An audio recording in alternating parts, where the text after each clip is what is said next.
Do Deus vivo. Não me acostumei com a tecnologia, né?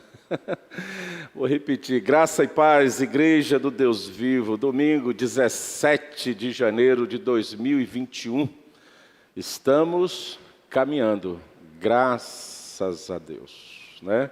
Mais uma vez o Senhor agiu com misericórdia sobre as nossas vidas, nos fez viver um dia na presença dEle e nos trouxe de volta à sua casa para louvá-lo, para glorificá-lo, adorá-lo e receber dEle mais uma porção da sua palavra, da sua orientação para as nossas vidas no tempo presente. Eu creio que o Senhor está e continuará sempre no controle de todas as coisas. Por isso cabe ao povo de Deus aguardar no Senhor tudo que Ele tem preparado para todos nós. Irmãos, quero convidar você, mesmo assentados, né, a abrir a palavra de Deus lá em Lamentações, apenas um versículo, capítulo 3, versículo 1. Lamentações, capítulo 3, versículo 21. Nesse primeiro momento, eu quero agradecer a presença de todos que estão conosco nesta noite, que Deus esteja abençoando cada vida aqui presente. Está muito bonito a igreja, dentro daquilo que é permitido acolher e receber os irmãos na casa do Senhor nesses dias. A nossa oração é que em breve possamos aumentar, né, os espaços, diminuir os espaços e aumentar o número de pessoas dentro da igreja. Mas no momento isso ainda não é possível, mas em breve, se Deus quiser, nós vamos voltar ao velho normal, porque chega do novo normal. Não dá mais, não quero, não aceito, rejeito o novo normal. Eu desejo o velho normal, como eu era feliz e eu sabia. E hoje eu sei mais ainda como eu era feliz. Hoje eu sei como eu não estou totalmente feliz pelas circunstâncias. Mas em breve, se Deus quiser, nós vamos voltar ao velho normal, aquela comunhão gostosa, prazerosa, com todo o povo de Deus, com as nossas famílias, com os nossos amigos, nos nossos afazeres. Breve, muito em breve, Deus estará fazendo essa obra, nos permitindo viver este momento. Então agradeço você que está conosco e aqueles que estão em casa, que Deus esteja abençoando a sua vida e toda a sua casa.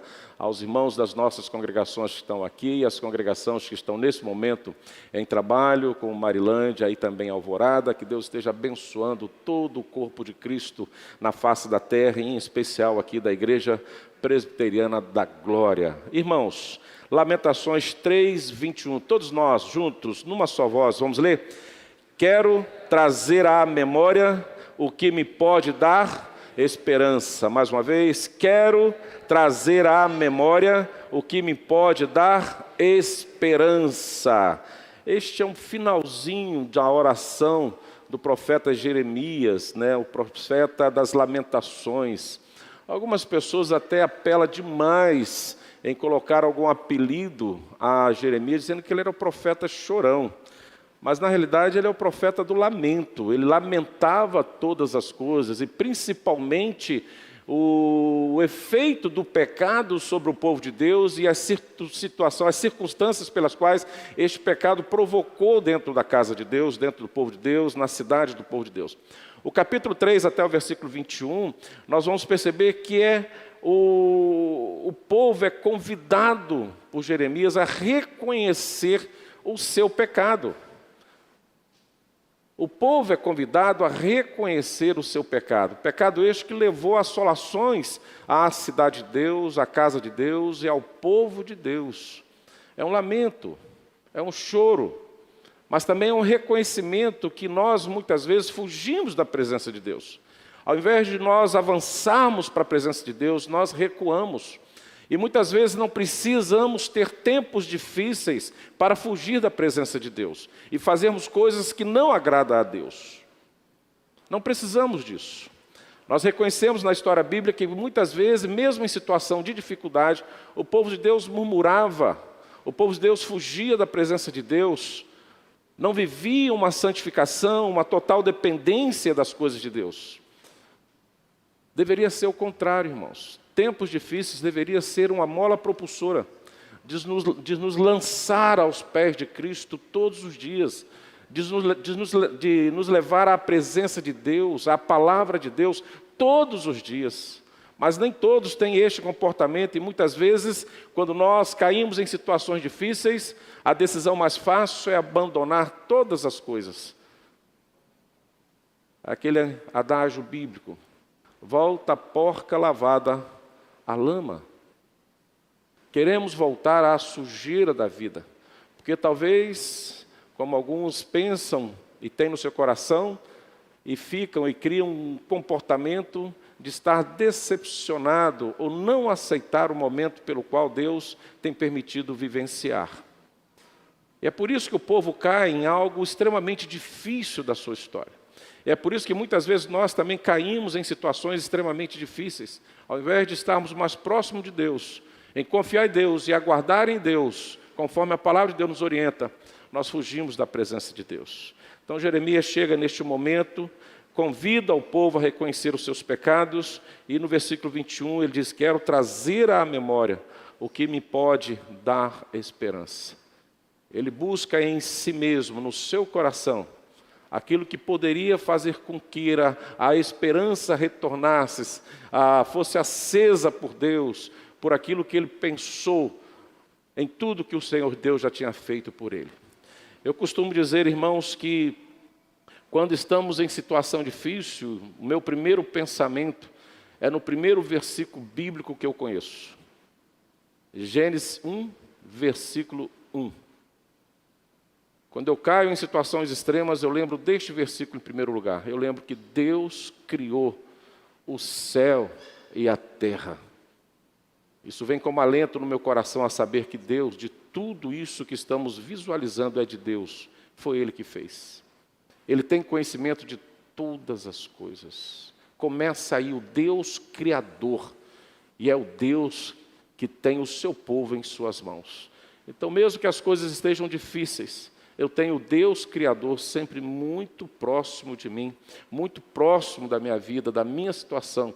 Reconheço que nele eu posso buscar a saída e as soluções para a dificuldade pelo qual eu estou vivenciando. Por isso que nesta noite, irmãos, nesta primeira noite que eu estou com a igreja neste ano de 2021, após o sermão pela manhã que nós ministramos, eu trago esse tema agora à noite, restaurando os sonhos. Temos como base esse versículo, essa declaração de Jeremias, que ele em si mesmo busca à sua memória aquilo que poderia devolver a esperança para conseguir viver tempos melhores, mesmo que ele esteja vivendo consequência que ele não praticou, coisas erradas que ele não praticou, mas a consequência veio sobre o povo, mas também veio sobre ele. É assim que acontece conosco. Mas ele quer buscar, quer acender a esperança. Quando o texto diz trazer à memória, isso significa literalmente fará voltar ao coração. Nós precisamos trazer de volta ao nosso coração aquilo que acende, que renova a nossa esperança e provoca em nós atitudes que venham restaurar os nossos sonhos. E o livro de Lamentações chora, como nós já falamos, a captura, a destruição e a devastação da cidade de Jerusalém pelos exércitos de Nabucodonosor, rei da Babilônia, no ano 587 a.C. É isso que esse livro vem narrar, vem falar conosco. Tanto o rei Zedequias como seus filhos, seus homens de confiança, os sacerdotes e os líderes da cidade foram levados para o cativeiro, como coisas que podem piorar, piorou mais ainda, porque os filhos do rei Zedequias foram mortos. A cidade foi queimada e juntamente com a cidade todo o templo também foi queimado. Todos os objetos de valor foram levados, e de maneira que a única coisa que restava na cidade, na terra, ao redor, era uma diminuta população carente, pobre, ignorante, conforme o próprio livro de Jeremias, capítulo 52. Mas tem coisa ainda piorando. Eles foram forçados e ficaram sujeitos a pagar direitos, impostos, pedágios, a Nabucodonosor, conforme nós vemos no livro de Esdras 4:20. Não bastava somente a destruição da cidade, a morte dos filhos do rei, o aprisionamento, O povo que tinha um intelectual melhor foram levados, outros que foram abandonados, largados, mas também eles tinham que pagar pedágios para viver na sua própria cidade. Templo queimado. Foram forçados a isso. E restaurando os sonhos, irmãos, é uma busca constante de restaurar o caminho que proporcionou a não realização de um sonho. É costume nós, principalmente aqueles que já construíram alguma coisa, dizer o seguinte: é melhor derrubar tudo, fazer de novo, melhor que você faz um projeto mais adequado, gasta menos do que restaurar. Restaurar muitas vezes é muito mais complexo, caro, difícil e muitas vezes quase que impossível se fazer a restauração e trazer a ideia original fidedigna, verdadeira, muito difícil.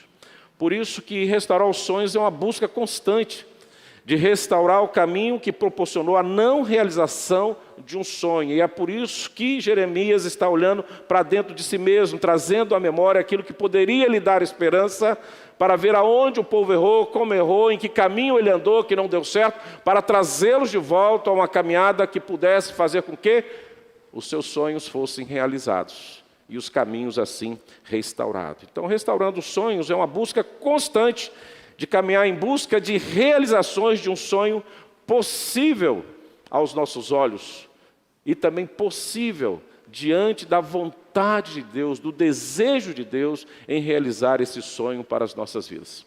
Há sonhos que Deus não quer realizar, nós vamos ver isso mais na frente.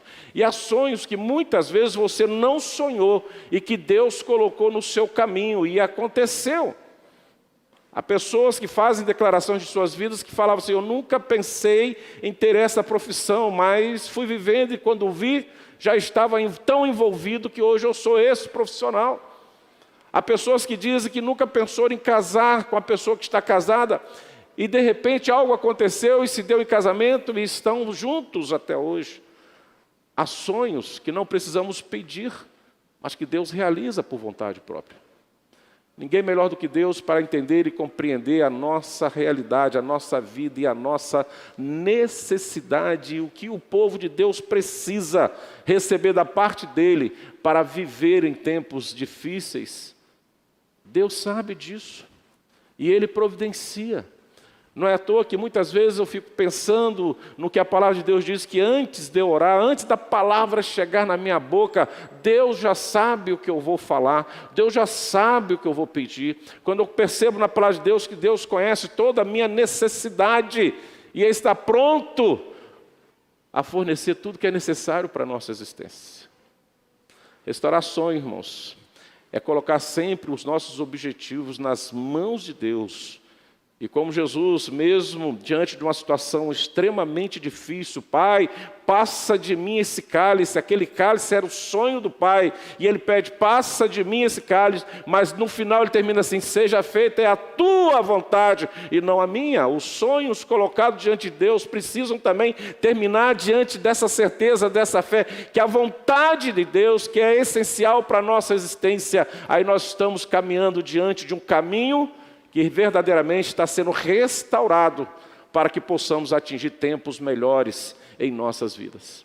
A vontade de Deus sempre vai ser a melhor do que a nossa vontade, querido. Sonhar faz parte de nossa vida, nós sonhamos o tempo todo. E quando criança, então, como sonhamos, com os presentes de aniversário, presente de Natal, como sonhamos em ser bombeiros, como sonhamos em ser astronauta, olhar para as nuvens, eu quero ser astronauta, eu quero chegar lá.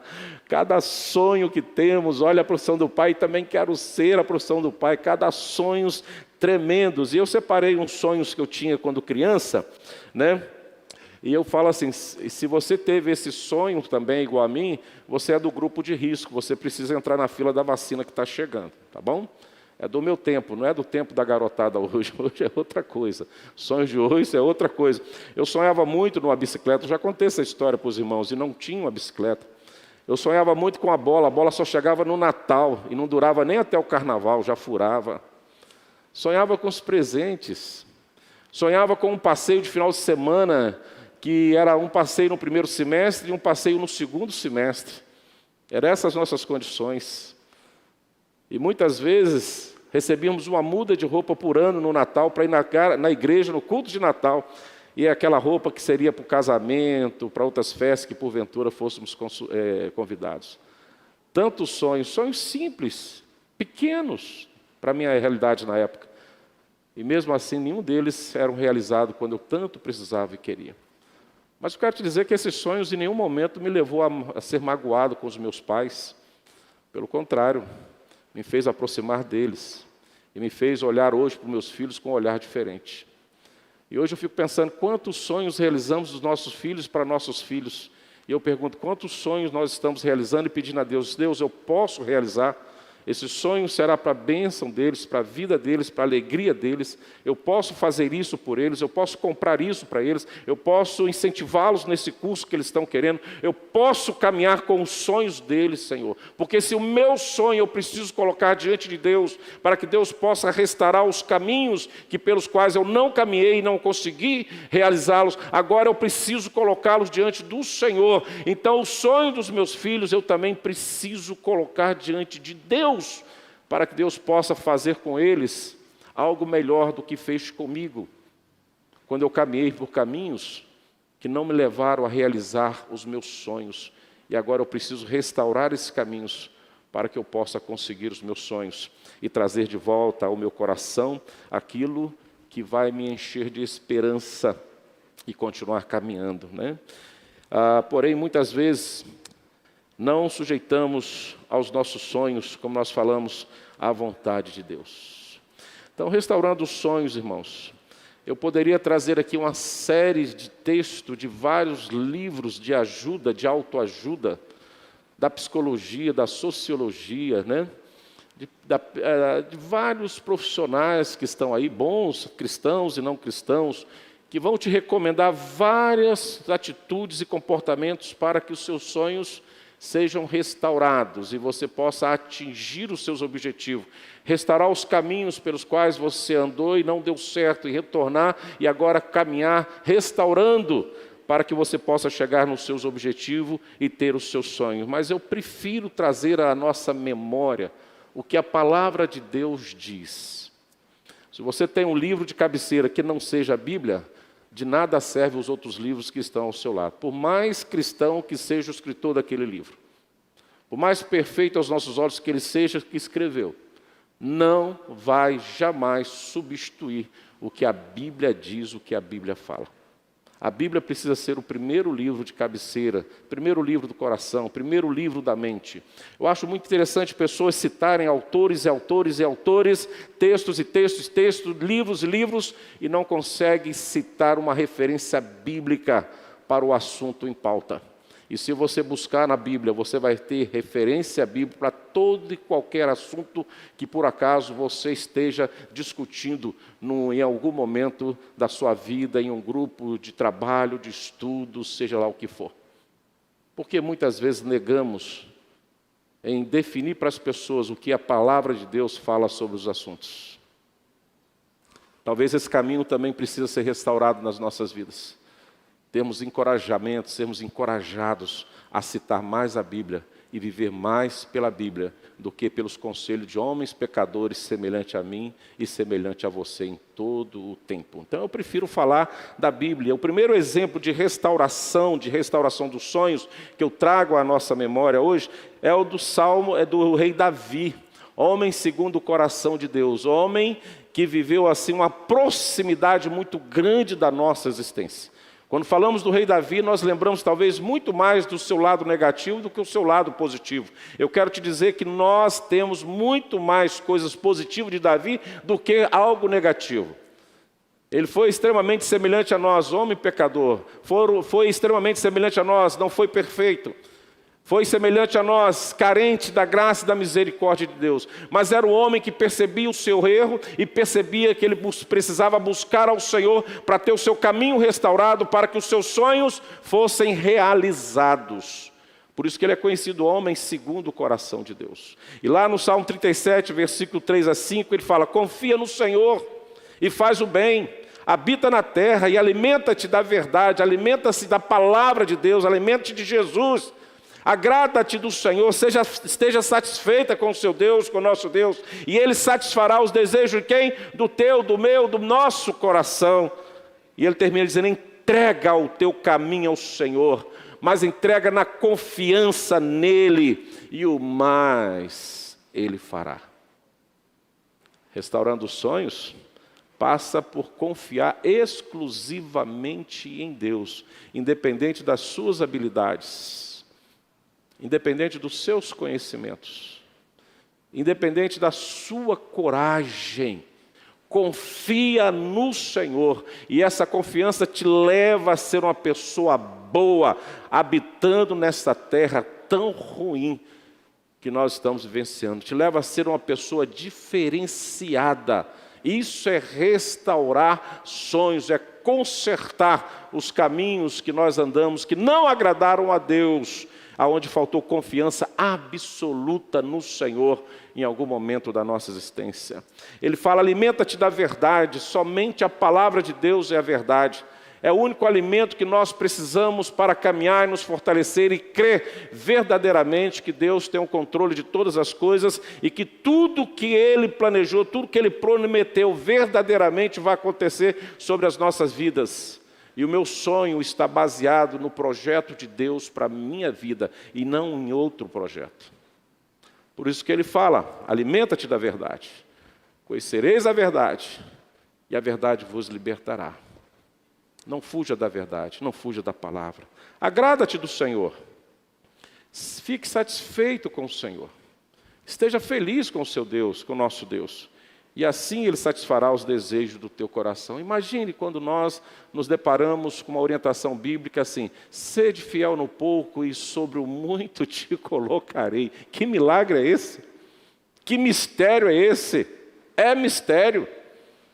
Como que eu posso ser fiel em algo pequeno e sonhar algo grande? Isso é a palavra de Deus, é a verdade de Deus, é o desejo de Deus para nós. Então eu estou feliz com Deus que neste momento, vivendo em dificuldade, vivendo alguma situação que retira de mim uma alegria plena, um comportamento adequado, sem poder atingir os meus objetivos no momento, mas eu estou feliz com Deus, estou sendo fiel a Deus por este momento, estou sendo aquele que leva a palavra de Deus com alegria, por saber que Deus está no controle de todas as coisas, e eu sou fiel a Ele, não vou abandoná-lo.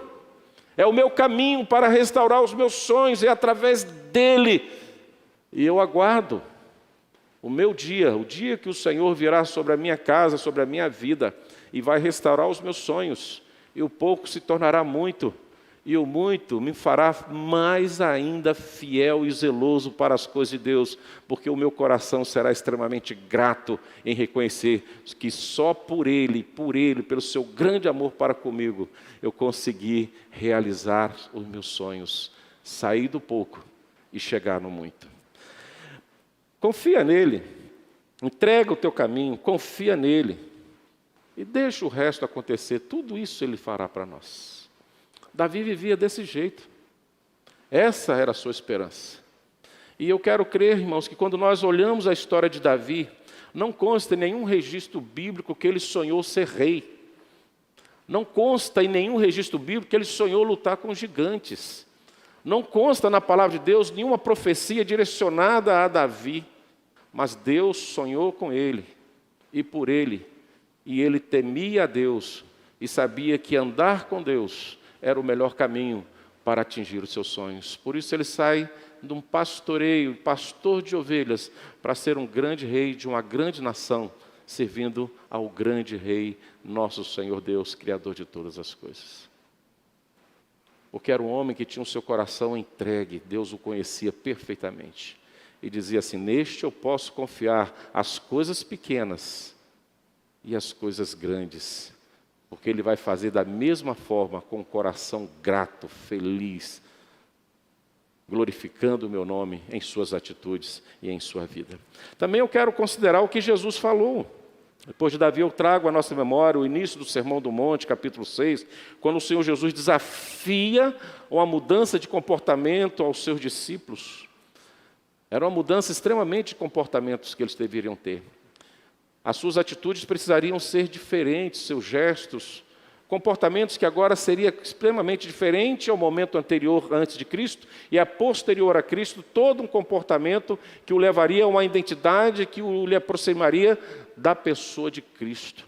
Lá no versículo 25 do capítulo 6 de Mateus, Jesus diz assim: por isso vos digo, não andeis ansiosos pela vossa vida, quanto ao que haveis de comer ou beber, nem pelo vosso corpo, quando o que haveis de vestir. Não é a vida mais do que o alimento, e o corpo mais do que as vestes? E no versículo 33 ele termina dizendo assim: buscai, pois, em primeiro lugar o seu reino e a sua justiça, e todas essas coisas vos serão acrescentadas. O próprio Senhor Jesus, quando quer restaurar os sonhos, a primeira preocupação que Ele tem aos nossos corações é confiar extremamente nele, esquecer o amanhã e viver o hoje. Esquecer as dificuldades do futuro e viver as possibilidades do presente. Olhar para o futuro, irmãos, é trazer para o presente doenças, ansiedades, depressão, angústia, choro, lágrimas, medo, receio. E não sabemos o quanto tempo do futuro vamos existir. Ao invés de vivermos o presente com alegria, com prazer, no temor do Senhor, sabendo que aquilo que é necessário para a minha existência já está pronto, o meu almoço já está na mesa amanhã, a minha janta já está na mesa amanhã, a minha roupa já está passadinha, cuidadinha amanhã, porque Deus está providenciando todas as coisas para a existência do seu povo no futuro. Não nos cabe trazer os problemas e angústia do futuro para o tempo presente, nos cabe sim confiar em Deus e retirar de nós toda e qualquer ansiedade. O que é necessário para a minha existência, Deus já preparou. Restaurações, irmãos, é saber que o meu futuro está nas mãos de Deus. Mãos de excelência. Mãos que cuidam com amor verdadeiro. Jesus fala isso logo de início para os discípulos. Olha, quer caminhar comigo? Esqueça o amanhã, vamos viver hoje. Vamos caminhar hoje. E qual foi o dia que os discípulos tiveram algum tipo de necessidade, irmãos, para viver neste mundo? O próprio Jesus declarando que ele não tinha nem aonde reclinar a sua cabeça. Quais foram as necessidades materiais que os discípulos tiveram neste mundo? Caminhando com um homem que não tinha uma profissão, que não tinha sua carteira assinada, vivia das palavras e das ministrações, de sinais e prodígios. Lembro-me de um fato extremamente curioso, quando conversando com Pedro a respeito de impostos, e dar a César o que é de César, pagar o que é devido, e o cristão precisa seguir essa regra sim, ele não pode sonegar. E Pedro, sem nenhum sustento, sem nenhum dinheiro, sem nenhuma possibilidade, porque ele já havia deixado todos os barcos e redes lá na praia já há muito tempo. Creio que nem sabia mais pescar, porque confiou na promessa de Deus, na palavra do Senhor, e foi e retirou de si a ansiedade do tempo futuro e trouxe o privilégio de caminhar uma vida íntima com o Senhor Jesus aqui na terra, vivendo da verdade, se alimentando da verdade. E chega um dia nesse bate-papo com Jesus, Jesus perguntou assim: você tem algum dinheiro aí, Pedro, para pagar aí os nossos impostos? Pedro: tem nenhum, Jesus, estou zerado. Eu sei disso, eu também estou, mas faz o seguinte, vai ali no mar, lança o anzol, primeiro peixe que você pegar, abre a boca dele que vai ter lá o dinheiro, paga o meu imposto e paga o seu também. Não faltou nem para pagar imposto, irmãos, porque eles caminhavam com Jesus, o Filho de Deus, e quando eles nos chamam para um caminho, eles nos chamam para que possamos realizar os nossos sonhos. E se não realizamos nosso sonho, porque nós não soubemos andar neste caminho, e agora é necessário uma restauração deste caminho, para que os sonhos, os nossos sonhos, sejam os sonhos de Deus, e isto aconteça na nossa vida, na nossa existência. Então Jesus orienta, vamos olhar para hoje, vamos viver hoje, vamos confiar, e vamos buscar em primeiro lugar o reino de Deus, a sua justiça, e todas essas coisas vos serão acrescentado. O grande problema é se no nosso caminho de sonhos, Jesus está em primeiro lugar. Se Jesus é o primeiro lugar, irmãos, se tem algo que Deus não quer dividir com ninguém, é a sua glória. Deus não divide a sua glória com nenhuma pessoa na face da terra. A glória é só dele. Então os seus sonhos precisam ser para a glória de Deus. E como resultado desse sonho realizado, vem a alegria para nós. A glória de Deus, mas a alegria é nossa. Então glorifique a Deus pelo que Deus tem feito na sua vida. E se Deus não tem sido o primeiro lugar no seu coração, passe a considerar o Senhor Jesus o principal da sua existência.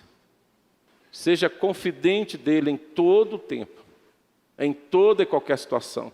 Não decida nada sem primeiro falar com ele, ouvi-lo, para que possamos verdadeiramente receber todas as coisas que precisam ser acrescentadas às nossas existências. Eu quero também considerar, querido, a vida de Jó, nesse caminho de restauração, de sonhos, e quero trazer à nossa memória a história de Jó, e isso vai acender a nossa esperança. Lá no versículo 42, 10 de Jó, diz assim: mudou o Senhor a sorte de Jó, quando este orava pelos seus amigos, e deu-lhe o dobro de tudo que antes possuía. Deu-lhe em dobro tudo o que antes possuía. É o que a Bíblia fala da restauração da vida de Jó, da história de Jó. Homem rico, mas quando a Bíblia começa a apresentar a Jó, já o mostra fiel no muito. Aí é o inverso. Fiel no muito. Rico, poderoso. Não vou alongar a história de Jó, porque todos conhecem. Olha lá o primeiro e o segundo capítulo de Jó, que vai ser crucial para que você o conheça. Mas o que a Bíblia relata de primeira mão, que ele era um homem rico, temente a Deus, íntegro. O homem preocupado em viver de fato conforme a vontade de Deus, não somente em si mesmo, mas envolvendo toda a sua casa nesta comunhão com Deus, em todo o tempo. Aquele homem que levou a sério o seu sacerdócio pessoal do lar dentro de casa, mas de repente, essa prosperidade, a realização de todos os seus sonhos, trouxe a ele, irmãos, grandes problemas, grandes dificuldades. Aquele que era fiel no muito, agora é apresentado a nós, lá no decorrer dos capítulos de Jó, até chegar ao capítulo 42, como homem que em nenhum momento das suas dificuldades, da sua pobreza, da sua doença, da sua indignação pelo que as pessoas falavam dele, tentando descobrir qual foi o seu erro, o levou a abandonar a Deus e confiar em Deus. O homem que veio do muito para o pouco, e posso dizer, veio para o nada, porque a sua doença não o permitia fazer muitas coisas. Mas nada tirou a certeza de que Deus é Deus em todo o tempo da sua existência. E Ele tem a sua vida restaurada, Ele tem a sua vida financeira restaurada, Ele tem a sua família restaurada. E a Bíblia mostra um momento tremendo dessa restauração. O homem doente, pobre, moribundo, sozinho, abandonado por todos, é chamado por Deus para a grande obra de orar para que os seus amigos reconhecessem os seus pecados e fossem perdoados por Deus. E esse versículo 10 ele é extremamente importante, quando ele mudou o Senhor a sorte de Jó, quando este orava pelos seus amigos. Quem sabe muitos sonhos serão aqui restaurados quando nós começarmos a orar por alguém que foram motivos de destruição dos nossos sonhos, daquilo que tínhamos e perdemos tudo. Você é capaz de perdoar uma pessoa que foi fundamental na destruição daquilo que você tem hoje? De tudo que você lutou para conquistar e de repente uma pessoa vem e leva tudo. E não é muito difícil isso acontecer, não. Isso eu posso caminhar por vários caminhos para trazer à memória do nosso coração como que é difícil isso. E eu quero pegar a base de Jó. Por exemplo, Jó perdeu filhos, irmãos? Perdeu? Perdeu, né? Você já imaginou fazer 10 sepultamentos num dia só? filhos? E continuar firme na presença de Deus?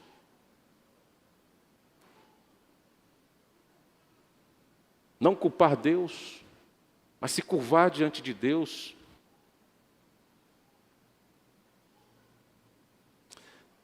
Talvez você tenha um coração bom para perdoar muitas coisas, mas se alguma tragédia acontece com o seu filho, muitas vezes você não tem mais esse perdão no coração. Você culpa todo mundo, todos, e não permanece na presença de Deus. Muitas coisas podem acontecer conosco, que nos leva a caminhar por atitudes que não é aquilo que Deus deseja de um verdadeiro servo, de um verdadeiro filho. Mesmo quando tragédias são absurdas e não temos explicações para tais tragédias na nossa vida. Mas Deus continua sendo Deus. E nós precisamos continuar com a fé inabalável nele, até que ele venha e restaure de volta e nos traz de volta os nossos sonhos. Quantos já perderam emprego aí porque alguém foi lá, cavou um buraquinho, te chutou, botou o pé na frente, com inveja da sua posição? Né? Esses dias ouvindo um colega de trabalho, ele falou assim, cara, eu não entendi uma coisa, eu queria entender. Fala, meu irmão, abre o coração.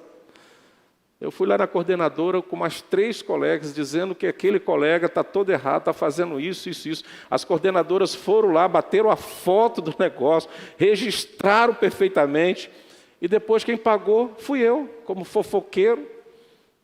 Eu que estou sendo ameaçado de mandar embora. Se todo um setor foi contra a atitude daquela pessoa, os coordenadores fotografaram, e quando chegou diante da chefia, ela tomou uma decisão totalmente contrária. Ele falou assim, aquela coordenadora deve ter apagado as fotos e falou que eu sou o problema. Revoltado. Vou pedir conta, eu vou embora, não vou ficar nesse lugar aqui não. Trabalho, faço tudo certinho, a pessoa só fica fazendo coisas erradas, só atrapalhando o bom andamento, todo mundo reclama do setor, levamos o problema ao coordenador e quem saiu pior na conversa fui eu. Ele não foi mandado embora, ele está pensando em pedir a conta, porque ele está indignado com a situação. Jó perdeu tudo, todo o seu ganha-pão. Passou a viver uma vida de miséria, de dependência, estando extremamente certo diante de Deus e dos homens.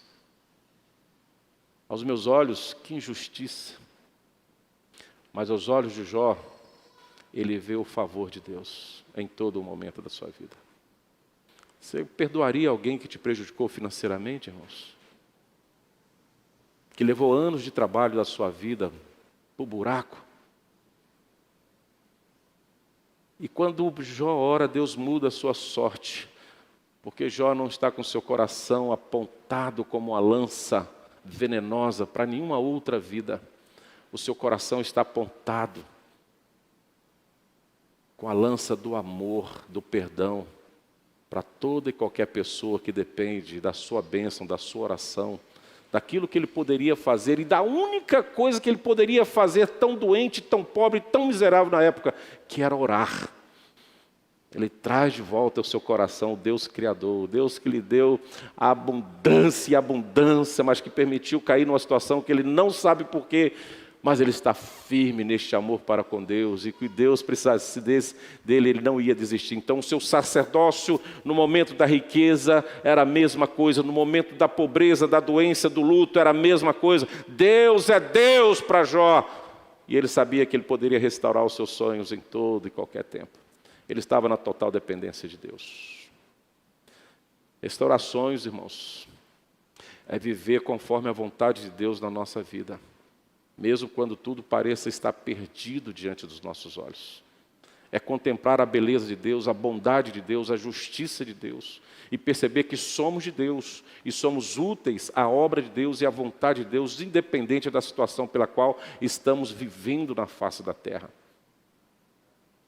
Podemos operar milagre mesmo moribundo, desempregados, injustiçado, caluniado, sofrendo todos os tipos de mentiras e invejas, mas diante de Deus somos profeta, homens e mulheres de Deus valorosos, temente a Deus, que vivem da verdade, se alimentam da verdade todos os dias, e vamos aguardar no Senhor o dia da restauração dos nossos sonhos. Mudou o Senhor a sorte de Jó quando este chorava pelos seus amigos e deu-lhe o dobro de tudo que antes possuíra, irmãos. Teria muito que falar sobre essa restauração, mas eu quero caminhar logo lá para o final, para nós terminarmos.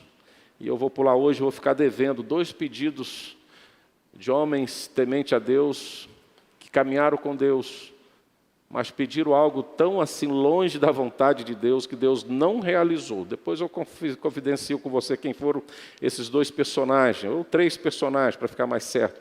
Mas eu quero trazer, irmãos, para nós, este momento, para terminarmos, a restauração de uma vida de uma pessoa que tinha na sua memória e trazia de volta à sua memória esse Deus Todo-Poderoso, que poderia mudar a sua história em todo e qualquer momento. Eu estou falando de Ana.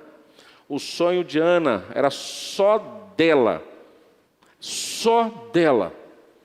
Tanto que seu marido falou assim: eu sou melhor do que muitos filhos. Só ela queria esse filho. Mas também era um sonho que era colocado desde o primeiro momento que a Bíblia nos apresenta, exclusivamente para a glória de Deus. Ela não queria ter a posse permanente desse sonho em suas mãos. Olha só, como ter um filho, como um sonho, como uma restauração de algo que ela tinha em si mesmo, que era estéril, que ela não sabia explicar e como sofria por isso, como chorava por isso, e ao mesmo tempo ser extremamente importante para ela, mas que ela não queria para si mesma, mas queria devolver a Deus. Com gratidão, ela só queria realizar o sonho de ser mãe. Ela só queria isso. E pelas vias e os caminhos humanos impossíveis na época, mas não impossível para Deus. 1 Samuel 1, 9 a 28 fala tudo isso, e o versículo 11 traz para nós o que ela pretendia, e fez um voto dizendo: Senhor dos exércitos, se benignamente atentares para a aflição da tua serva, e de mim te lembrares da tua serva, e te não esqueceres, e lhe deres um filho varão, ela especifica, um filho varão, um homem, ao Senhor o darei por todos os dias da sua vida, e sobre a sua cabeça não passará navalha. Eu me comprometo na santificação do meu filho. Ele será sacerdote da sua casa, é para o Senhor. É mais um para ficar e permanecer na igreja, é mais um para ser pastor, é mais um para ser missionário, é mais um para ser um diferencial no reino de Deus. Não é para mim, Senhor Deus, por mim mesmo eu não consigo ter, e já está provado que não tenho como ter e conceber e dar luz a um filho, principalmente varão, mas o Senhor pode fazer. E se o Senhor olhar atentamente para a tua serva e agraciá-la, eu estarei devolvendo ao Senhor, darei Ele por toda a sua vida. Ele não é meu, é teu. Você já pensou se esse comportamento fosse nosso no momento antes mesmo de pensar em conceber uma criança? Ou quem sabe, sermos um pouco exagerados na nossa oração e dizer: Senhor, se o meu filho não for para a tua glória, eu não quero ter. Ao contrário de Ana, que queria um sonho, mas falou assim: Senhor, eu quero esse sonho, mas é para a tua glória, para o teu serviço. E me dê toda a estrutura, as condições para que eu possa realizar esse sonho. E verdadeiramente esse voto que eu faço, realizá-lo. Cumpri-lo na tua casa diante de todos. Hoje muitas vezes eu vejo criança nascer até pelo susto, mas não pela oração. Porque o Deus que permite a mulher dar à luz é o mesmo Deus que pode falar assim: você não vai dar luz. Não importa o que você vai fazer. O que nós precisamos, irmãos, urgentemente, é ter essa vontade de Ana. Se nós queremos andar restaurando os nossos sonhos, e que os nossos sonhos não se transformem em pesadelos para conosco, precisamos confidenciar e colocar os sonhos e os resultados desses sonhos nas mãos de Deus, porque Samuel não foi um pesadelo para Ana, foi bênção para Ana, bênção para um povo todo, bênção para nós, por todas as gerações. Mas eu continuo com Ana e diz assim: interessante frisar, Ana, que ela pede um filho varão. Então, os seus sonhos você pode pedir, não há limite, não há pecado em falar com Deus qual é o seu sonho, o seu desejo. O pecado é que você queira que Deus realize os seus sonhos conforme a sua vontade, não conforme a vontade de Deus. Esse é o pecado. Esse é o errar o caminho e depois precisar de restauração do caminho para que os sonhos se tornem bênção para nós e glória para Deus. Mas vamos considerar de que forma Ana colocou o sonho para Deus. Vamos perceber isso. Primeiro, versículo 10. Levantou-se Ana e com amargura de alma orou ao Senhor e chorou abundantemente. Ela estava extremamente triste. Talvez, numa linguagem mais presente, extremamente depressiva. Talvez se eu fosse o Elias da época, ele falasse assim, vai procurar um psiquiatra urgente, você está doida. Você chora demais, você só vive melancolicamente, tristeza demais. Não te aguento mais, Ana, por favor. Vai procurar um psiquiatra. Você pirou. O que as nossas angústias provocam para nós, irmãos? Choro, ansiedade, doenças. Mas Ana não estava doente. Ela estava desejosa de alma. Ela estava colocando toda a sua vontade diante de Deus. Então ela se levantou cedo. E do jeito que ela estava, ela não esperou melhorar com um dia, com amargura na alma, amargurada, porque de repente já ouviu alguma gracinha dizendo que ela não poderia ser mãe, e ela vai e coloca e orou ao Senhor, e nessa oração chorou abundantemente. E aqui eu quero parar e abrir um parênteses e dizer assim, irmãos, quantas vezes algo que te aflige, mas te aflige mesmo, e quantas vezes você cai diante do Senhor e consegue derramar pelo menos uma gotinha de lágrima dos seus olhos. Aí eu volto ao início e digo assim, será que isso está te afligindo mesmo? Será que isso está te atrapalhando em alguma coisa mesmo? Porque se está diante do Senhor, você chora. Você derrama as lágrimas diante de Deus. Por tremenda aflição. Mas se está naquela oração, Senhor, Tu sabes que eu preciso disso, tenha misericórdia do Teu servo, Senhor, eu já clamo. Meu paizinho, meu querido, Pai, Cristo, está doendo, está difícil, amém. Ei galera, como é que é? Tudo bem por aí? Vamos embora. Meu irmão, vocês precisam conhecer Ana. Vocês precisam saber o que ela fez, o que ela proporcionou, o que saiu de dentro de si em direção a Deus. Eu costumo dizer que a oração de Ana foi semelhante ao sacrifício de que um dos filhos de Adão fez diante de Deus e foi aceito. Feito do fundo do coração, da verdade, da sinceridade, do que havia de melhor. E não simplesmente por fazer. Ela se derramou diante de Deus. O formato do pedido foi em oração. Versículo 21, 22 diz que tudo quanto pedirdes em oração, Mateus 21, 22, tudo quanto pedirem em oração, crendo recebereis. Irmãos, e não foi uma oração qualquer. Se você olhar no versículo 12 de 1 Samuel, capítulo 1, você vai ver que foi uma oração demorada, demorando-se ela no orar perante o Senhor. Ela não estava com pressa diante do Senhor, ela queria falar com Deus, ela queria agitar o coração de Deus, trazer o coração de Deus a seu favor. Ela demorou na oração, ela não tinha compromisso depois, ela não tinha agenda depois, a agenda dela era com Deus, e a bênção, o objetivo era atingir a bênção que ela queria diante de Deus. Então ela não tinha outro compromisso a não ser Deus na sua vida. Demorou-se na oração. Eu fico imaginando que um coração amargurado em lágrimas pode ter falado com Deus naquele momento. O que ela trouxe à sua memória para encher o seu coração de esperança, para que Deus pudesse restaurar a sua vida e realizar o seu sonho. Creio que ela começa a contar desde o seu nascimento, creio que ela começa a contar desde o seu namoro, desde o seu casamento, desde quando ela descobriu que não poderia ser mãe, desde os insultos que sofreram, das humilhações que ela teve, quantas vezes ela foi ignorada, tudo que amargurava o seu coração, ela trouxe a presença de Deus sem pressa, sem vontade de sair da presença do Senhor e na casa do Senhor, em oração. Eu não sei o que você fez em 2020, querido. Mas se você não orou, Esse ano te convida a restaurar este caminho para que o seu sonho seja realizado. Volte a orar. Volte a orar. Volte a orar. Abra o seu coração para Deus, para que os seus sonhos sejam restaurados e Deus seja glorificado.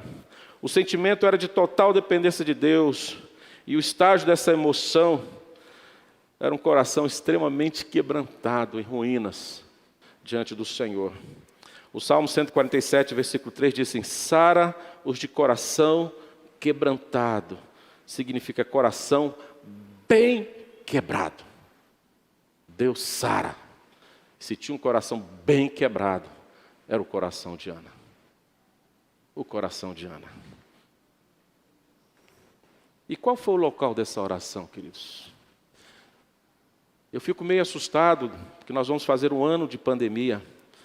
Mas se teve algo que Deus trouxe alegria aos meus olhos, foi terça-feira, quando eu retornei para a igreja. Depois de um mês, acho que é a primeira vez em 24 anos de ministério, que eu vou completar agora terça-feira, que eu fico um mês fora da igreja. Não me lembro de ter ficado um mês fora da igreja. Sempre tiro minhas férias 15 dias, para poder dar a assistência necessária à igreja, não ficar longe da igreja. Mas pela primeira vez, por diversas circunstâncias, situações, tive que ficar um mês, literalmente, fora da igreja da glória. Não fora do WhatsApp da glória, não fora das igrejas onde eu passei, fui visitar as congregações, conversar com os pastores, com as membresias, ver o seu lamento, o seu choro, é igual aqui, não muda nada. Eu não consigo sair da minha casa se eu não for a uma outra igreja presbiteriana de preferência. Se não tiver, eu vou em outra também, outros irmãos. Mas eu gosto de conversar com as lideranças nossas, que estão lá nos confins do sertão, do interior, vivendo uma situação bem diferente da nossa, embora tenha muitas semelhanças. Tirei um mês, fiquei fora da igreja, mas quando eu voltei, no culto de oração, eu vi um grupo muito bom presente aqui. E eu ouvi pessoas dizerem assim: olha, domingo foi uma bênção na igreja também, olha tal. Eu falei: Jesus, então o problema era o pastor? Então o pastor saiu, deu tudo certo, graças a Deus. Eu fiquei tão feliz. Mas hoje eu desafio a você que está me ouvindo em casa, a você que está aqui hoje, se faltou oração, volte a orar, restaure esse caminho. É o caminho para atingir o coração de Deus, não existe outro, querido. Eu queria que você estivesse numa avenida bem grande e você tivesse ali uma placa sinalizando vários caminhos para a restauração dos seus sonhos. Você não vai encontrar. A única placa que você pode seguir, se existir, é a placa da oração. Ela estava orando. E aonde ela estava orando? Estando ali, versículo 9, estando ali o sacerdote sentado numa cadeira junto a um pilar do templo do Senhor, levantou-se Ana. Ela estava dentro do templo.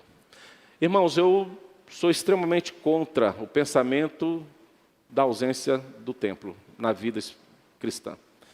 Quem acha que pode ser filho de Deus longe da igreja, vai ficar longe do céu. Não estou julgando. Eu estou partindo de um princípio bíblico, que o próprio Senhor Jesus, quando veio ao mundo, se pudéssemos ter essa brecha de abertura, de glorificar a Deus, adorar a Deus somente em casa, ou na rua, em qualquer outro lugar, e não no templo, eu acredito que Jesus, com 12 anos, não estaria discutindo com os doutores da lei dentro do templo. Com 12 anos. Se o templo não tem importância, ele ia discutir na praça, onde era muito comum também as pessoas discutirem. Eu não ia ver Jesus regularmente no templo, regularmente lá nas igrejas da época, pregando a palavra, ensinando a palavra, nas sinagogas. E nunca falou contra a sinagoga, nunca falou contra aquele lugar, nunca falou nada. O mais próximo que nós entendemos e compreendemos a explicação é quando ele chega para a mulher lá, a samaritana, e diz assim: Deus procura os verdadeiros adoradores, nem aqui nem lá, mas o local de adoração é necessário. Ele não queimou o templo, pelo contrário, ele chicoteou aqueles que fizeram do templo algo contrário à sua vontade. A minha casa será casa de oração. Como é que eu quero fazer outro lugar de oração que não seja primeiro a casa de Deus? Como é que você quer a sua oração ser atendida se você não vem na casa de Deus orar? Como que você quer seu sonho restaurado se você não coloca no altar de Deus? Não vem diante do Senhor na casa de Deus. Que sonho é esse que não pode ser colocado dentro da casa do Senhor, na casa do Pai?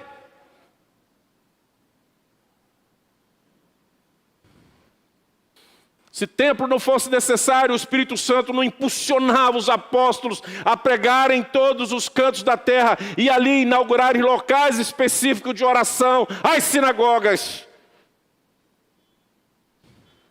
Eleger presbíteros e diáconos e pastores para pastorear as igrejas que eram inauguradas em todo o tempo. Se este local não é importante na história bíblica, qual é o local que é importante para que o povo de Deus se achegue e lance as suas orações? Se este local não fosse importante, Ana poderia estar até hoje orando na sua casa, que era uma casa confortável, era uma pessoa bem de finanças, deveria ter todo o conforto que a época poderia oferecer, mas ela caminha distâncias e mais distância para chegar ao templo, na casa do Senhor, e lançar sobre o altar do Senhor, nas mãos de Deus, diante do pastor, diante do sacerdote, a sua dor.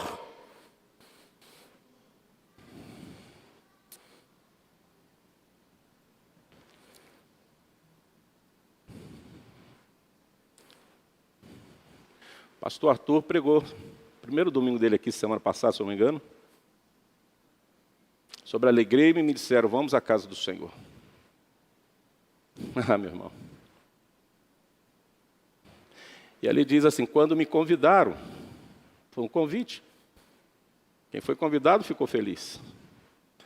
Mas quem não precisa de convite? É eu e você. Eu já sei que eu tenho que estar na casa do Senhor. E essa alegria já era para estar comigo há muito tempo. Uma alegria contagiante. É aqui que eu tenho que orar. Se eu começar a orar aqui, eu posso terminar lá em casa. Eu posso terminar lá no meu emprego. Posso terminar lá na esquina, lá na rua, lá no monte, lá no mar, aonde você quiser, querido. Para mim, orar, você ora em qualquer lugar, porque não é proibido. Você ora de qualquer jeito, não tem problema. Mas se você não ora aqui dentro, eu me arrisco a dizer que a sua oração é em vão. Porque você não ora, embora tenha um pastor e um sacerdote aqui, você não ora para mim, você ora para o dono da casa, para o Senhor da casa, que é Deus. Eu posso ter até uma conclusão errada da sua oração, e eu provo isso no texto de Ana. Quando o sacerdote fala assim, para de beber, mulher, que é isso? Está bebendo muito vinho, hein? Posso errar? Posso. Um sacerdote errou. Quando viu aquela mulher abrindo o coração, chorando, se esvairando em lágrimas. Qual foi o primeiro raciocínio dele? Só pode ser cachaça. Está bêbada. Na época, vinho. Eu posso errar, irmãos. Eu posso ver uma atitude do irmão de joelho e olhar e falar assim, está querendo aparecer. Talvez eu possa ouvir a sua oração e falar assim, ih, Deus, isso aí ainda não. Está errado. Eu não vou querer isso não. Mas eu posso errar. Sou pecador, sou miserável, sou falho. Não sou perfeito. Tenho a minha carnalidade que milita contra mim mesmo todos os dias da minha vida. Quantas vezes eu tenho que esmurrar a minha carne para não pecar, para não errar? Eu posso errar, mas quem não pode errar é você, errando o lugar da oração. Somos nós que temos que estar aqui, glória a Deus. Vimos que este ano a igreja voltou a orar dentro dos limites que a igreja pode receber, obedecendo aos homens, a César, mas também fiel a Deus que pode restaurar todos nós. Restaurações, espaço por oração, oração no templo. Disse Jesus, a minha casa será chamada casa de oração, ou seja, a casa de realização de sonhos. É diante de Deus, é diante do sacerdote. Eu quero trazer a memória que me pode dar esperança. Ana buscou em Deus a realização do seu sonho, sonho que era seu, mas também para a glória de Deus. Isto que é pedir bem e não pedir mal, para que tudo que você venha pedir, Deus lhe conceda. E que se por um acaso, em algum momento da sua vida, você andou por caminhos que não te levaram à realização dos seus sonhos, hoje eu convido em nome de Jesus, para que você volte e restaure este caminho. Se foi o caminho da oração que você abandonou, restaure esse caminho. Se foi o caminho da leitura bíblica que você abandonou, volte, restaure esse caminho. Se foi o caminho da igreja, alegrei-me quando disseram, vamos na casa do Senhor, que você abandonou, volte a esse caminho. Se foi os laços familiares que você abandonou, volte aos laços familiares. Se foi a obediência de algum mandamento bíblico que você abandonou, ignorou, volte à obediência dos mandamentos bíblicos. Alimenta-se da verdade. É o que Deus quer para nós nesses dias. E eu encerro, quero trazer à memória o que me pode dar esperança. É um povo que busca no Senhor todas as coisas e espera sempre no Senhor. Amém? Que os seus sonhos sejam realizados, irmãos. Se existe alguém que ora por cada sonho que está aí, e às vezes eu me atrevo até a colocar um sonho na sua vida também, que às vezes eu olho para uma pessoa e falo assim, Senhor, olha, isso aí daria uma pessoa perfeita ali no departamento infantil. Senhor, move o coraçãozinho. Ó, Senhor, aquela ali dá um ótimo diácono. Move o coraçãozinho para que venha na igreja ser um diácono de excelência. Olha, presbítero, nota 10. Opa, Senhor. Olha um pastor, olha um missionário. Às vezes eu coloco na minha oração algumas coisas que eu desejo para você. Como eu já desejo para mim todos os dias. Que Deus nos abençoe sempre.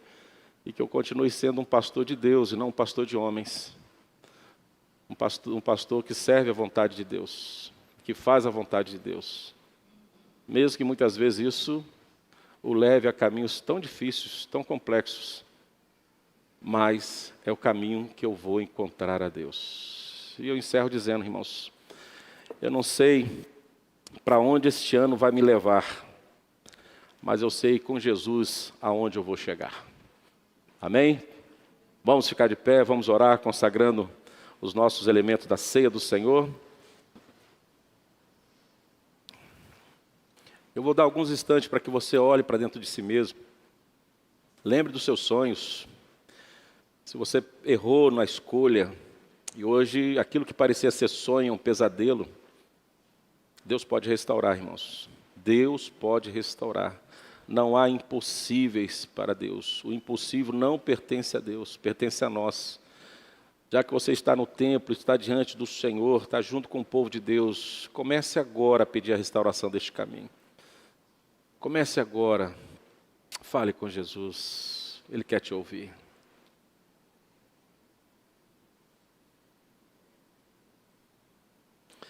Senhor Jesus, obrigado, Deus, pelo que o Senhor já fez por nós, pelo que o Senhor nos permitiu fazer. Obrigado por esse dia tão importante, tão significativo para nós, que é o domingo, o dia da ressurreição, o dia do Senhor, o dia que o Senhor permite que o teu povo se reúne em vários cantos da terra, em templos, Senhor Deus, em lugares que ainda nem tem templos, mas se reúne embaixo de uma árvore, na areia do deserto, mas que ali se transforma num lugar santo, onde o teu povo se apresenta diante do Senhor como igreja visível, mas sendo igreja, Deus, que será glorificada pelo Senhor. Oh Deus, estamos na tua casa, teu povo está aqui, os corações estão abertos, os sonhos estão sendo colocados diante do Senhor. E talvez, Deus, há sonhos que eles conquistaram, mas que não têm promovido a alegria, prazer. Oh meu Jesus, eles também podem ser restaurados. Então Deus, se erramos na nossa escolha no passado, restaura, Deus, essa escolha e aplane os nossos caminhos para que possamos conseguir conquistar os sonhos que glorificam o teu nome. Eu sei que o Senhor pode restaurar todas as coisas. E se há alguém aqui, Deus, que ainda precisa e depende da realização de um sonho, quer seja na vida espiritual, quer seja na vida material, ô Senhor, esse sonho está sendo colocado diante de Ti. Mas nós oramos conforme o Senhor Jesus nos ensinou. Seja feita a Tua vontade, Deus. Se não for da Tua vontade, Deus, mostra um caminho. Como hoje o Senhor mostrou ao povo que tinha um mar, mas o mar era o caminho. O Senhor podia congelar aquele mar, o Senhor podia trazer os ventos e levar o Teu povo sem abrir o mar. O Senhor preferiu abrir o mar e o Teu povo passar. Então, Deus, o Senhor é dono das decisões para as nossas vidas. O mais importante é que o Senhor tome essas decisões e que possamos, Deus, aceitá-las, sermos gratos, agradar do Senhor em todos os dias da nossa vida. Olha para os sonhos, Deus, muda a história. Tu conheces o sonho desta igreja, Deus. Tu conheces o sonho dos presbíteros, dos diáconos, da liderança. Tu conheces o sonho de cada membro desta igreja, Deus. Todos eles estão nas tuas mãos. E esperamos em breve, Deus, testemunhá-lo do que o Senhor tem feito na vida de cada um, filhos desta igreja, nesta localidade e em outras localidades. Perdoa os nossos pecados. Consagramos o pão, consagramos o cálice. Alimenta o teu povo, fortalece o teu povo. Consagramos o cálice, Deus. Santifica, purifica o teu povo. É tempo de purificação, de santificação, sem a qual veremos a Deus. Então, Deus, purifica e santifica o teu povo para encontrar com o Senhor. Abençoa esta noite, Deus. Abençoa. Cuida de nós. Em nome do Senhor Jesus. Amém.